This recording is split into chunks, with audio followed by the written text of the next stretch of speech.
बिस्मिल्लाहिर्रहमानिर्रहीम। Dear students, आज हम स्टार्टिंग मटेरियल इनटू ग्रुप्स में चौथा जो उसकी प्रॉपर्टी होती है सॉल्युबिलिटी, इसके बारे में अध्ययन करेंगे। सॉल्युबिलिटी के बारे में। ओके, तो सॉल्युबिलिटी को समझने के लिए सबसे पहले इसकी हम डेफिनेशन समझ लेते हैं कि सॉल्युबिलिटी का मतलब क्या होता है। सॉल्युबिलिटी होती है, मैं तीसरा पॉइंट आप है स्टार्टिंग मटेरियल में सॉल्युबिलिटी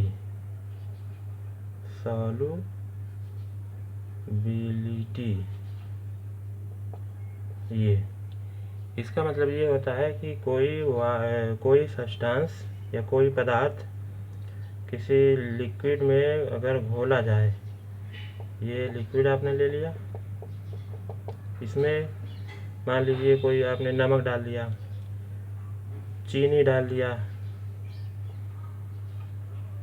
शुगर या साल्ट या स्टोन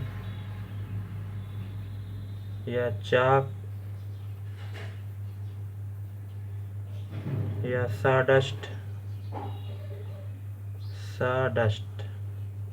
माने धूल के कण, इन सब चीज़ों में से इसमें आपने इस लिक्विड में पानी में आपने डाल दिया।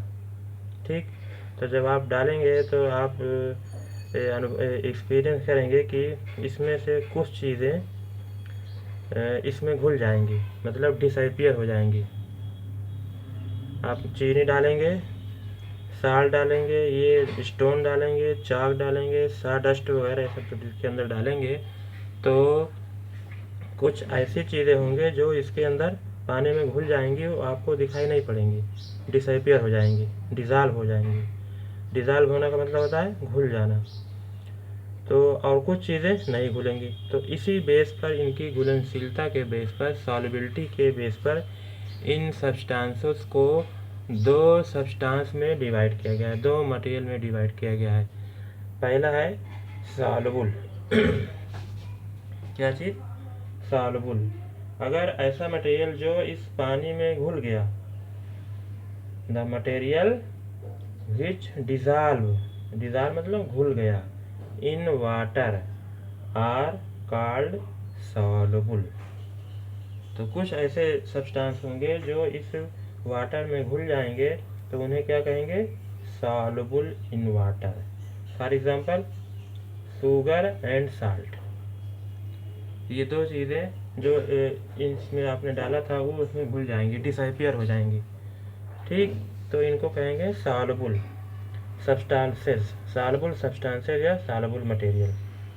वहीं कुछ चीज़ें ऐसी होंगी जो इसके अंदर नहीं घुलेंगी, इस पानी के अंदर घुलेंगी नहीं, तो material does not dissolve, material which does not dissolve in water, जो पानी में ऐसे सब्सटेंसेस होंगे नहीं घुलेंगे, वो क्या कहलाएंगे? Insoluble material. क्या कहलाएंगे? Insoluble material.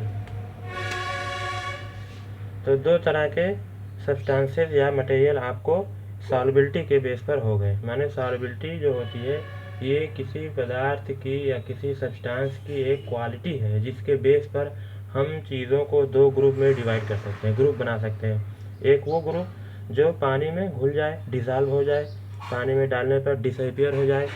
पानी में आपने डाल दिया, वो डिसअपियर हो गया। डिसअपियर का मतलब घुल गया, अब आपको दिखाई नहीं पड़ेगा, मिलेगा नहीं वो। ठीक, और एक वो पदार्थ जो पानी में डालने पर ना घुले। तो इस तरीके से दो ग्रुप बन जाएंगे। तो हमने इस सॉल्युबिलिटी के बेस पर पदार्थों को डिवाइड किया, तो दो तरह के सब्सटेंस हमें मिले, मटेरियल मिले। पहला सॉल्युबल, दूसरा इनसॉल्युबल।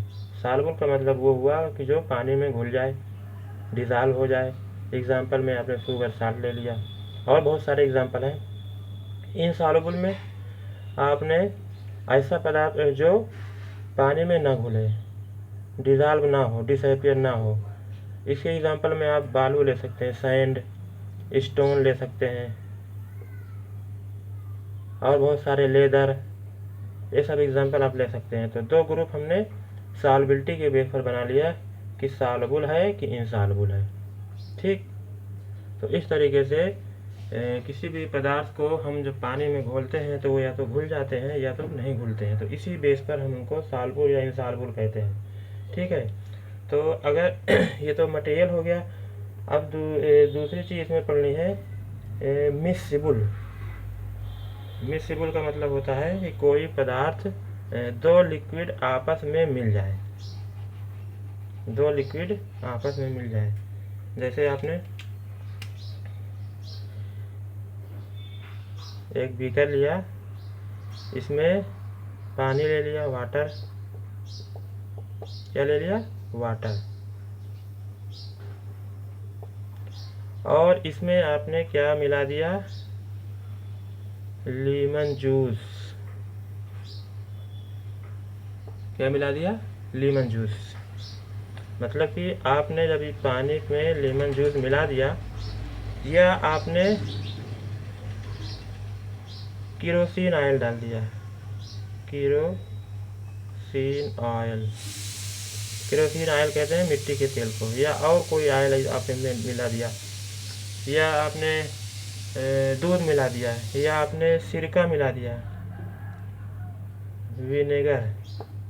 तो जब आपने इसमें बहुत सारी चीज़ें मिलाएंगे तो आप देखेंगे कि इसमें कुछ लिक्विड तो मिल जाएंगे, लेकिन कुछ लिक्विड नहीं मिलेंगे। ऊपर यही लेयर पे इसी एक लेयर अलग से एक लेयर बन जाएगी इसके ऊपर, माने इसमें मिलेगा नहीं। तो आपने ये चीज़ किया भी होगा कि अगर आपने पानी में दूध मिला दिया, या दूध में पानी मिला दिया, या पानी में सिरका मिला दिया, या और कोई चीज़ मिला दिया, जो सब्सटेंस इस पानी में मिल जाएगा, पानी में घुल जाए, मिल जाए, अलग ना दिखाई पड़े, तो वो कहलाता है मिक्सिबल, माने मिक्स हो जाए, इसमें मिक्स हो गया तो इसका मतलब वो मिक्सिबल हो गया। तो इस बेस पर एक ग्रुप हम बना सकते हैं कि liquid which mix with each other, आपस में मिल जाए, मिलाने पर मिल जाए, आर कॉल्ड मिक्सिबल लिक्विड। ये डिफिनेशन निकल के आई कि अगर हम किसी दो लिक्विड को आपस में मिलाएं तो वो मिल जाए, अलग अलग डिफ्रेंशिएट ना हो, तो वो कहलाता है मिक्सिबल। क्या कहलाएगा, मिक्सिबल। ठीक, इसी बेस पर कुछ सब्सटेंसेस इसमें नहीं मिलेंगे पानी में। आपने देखा होगा, अगर पानी में आप तेल डाल दें, कोई ऑयल डालें, तो वो नहीं मिलता है ना, तो वो लिक्विड कहलाएगा इमिसिबल। क्या कहलाएगा, इमिसिबल। इमिसिबल अमिलनशील, जो इसमें मिलाने पर मिले ना, अलग अलग दिखाई पड़े। तो इसकी डिफिनेशन हो गई, liquid that do not mix with each other are called immiscible liquid.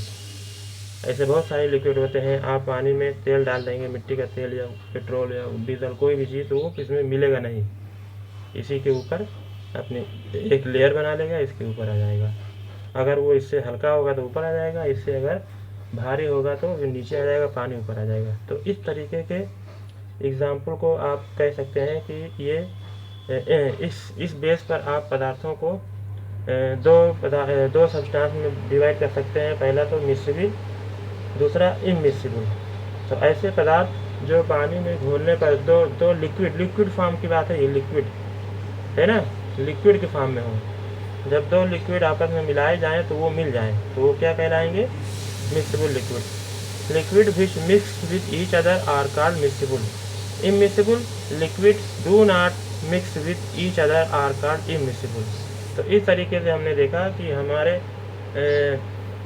Solubility के आधार पर हम पदार्थों को दो ग्रुप में बांट सकते हैं, और घुलनशीलता माने उसकी मिक्सिबिलिटी के आधार पर, एक मिक्सिबल, दूसरा इमिसिबल।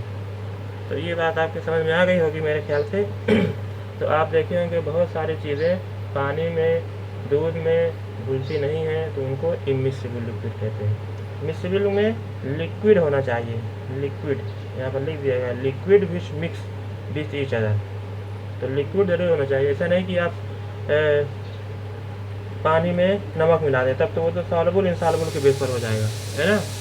जब लिक्विड को लिक्विड में ही मिलाया जाएगा तो वो मिक्सिबल या मिक्सिबल होता है। इसी तरीके से आपने देखा होगा कि बहुत सारी गैसें भी होती हैं, गैस, ये भी पानी में घुल सकती है।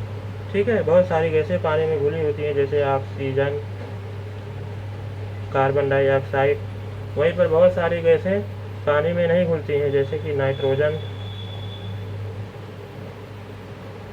ठीक, तो इस बेस पर भी इमिसिबल, इनको भी मिसिबल या इमिसिबल के बेस पर डिवाइड कर सकते हैं गैसों को भी।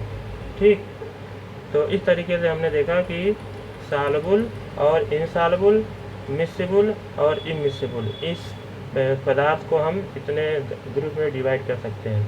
सॉल्युबिलिटी के आधार पर 2 ग्रुप में, और घुलनशीलता मिलनशीलता के आधार पर, माने मिसिबिलिटी के आधार पर मिसिबल और इमिसिबल 2 ग्रुप में हम डिवाइड कर दें।